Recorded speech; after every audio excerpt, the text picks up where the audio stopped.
একটি গোল, একটি মুহূর্ত, আর একটি ক্ষত, যে ক্ষত প্রায় 4 দশক ধরেও ভুলতে পারেনি ইংল্যান্ড। 1986 সালের বিশ্বকাপ, মেক্সিকোর কিংবদন্তি আজতেকা স্টেডিয়াম, কোয়ার্টার ফাইনালে ইংল্যান্ডের সামনে আর্জেন্টিনা। আর সেই ম্যাচেই জন্ম নেয় ফুটবল ইতিহাসের সবচেয়ে বিতর্কিত মুহূর্ত, দিয়াগো ম্যারাডোনার হ্যান্ড অফ গড গোল।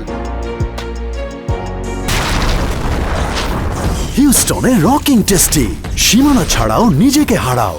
হাত দিয়ে করা সেই গোলটি রেফারির চোখ এড়িয়ে যায়। কয়েক মিনিট পর ম্যারাডোনা করেন আরেকটি অবিশ্বাস্য গোল। একাই ড্রিবল করে পেরিয়ে যান প্রায় পুরো ইংল্যান্ড দলকে। দুটি গোলেই শেষ হয়ে যায় ইংলিশদের বিশ্বকাপের স্বপ্ন। প্রায় 40 বছর পর আবারও সেই আজতেকা স্টেডিয়ামে ফিরছে ইংল্যান্ড। তবে এবার প্রতিপক্ষ আর্জেন্টিনা নয়, স্বাগতিক মেক্সিকো। কিন্তু ইতিহাস এখনো যেন জীবন্ত।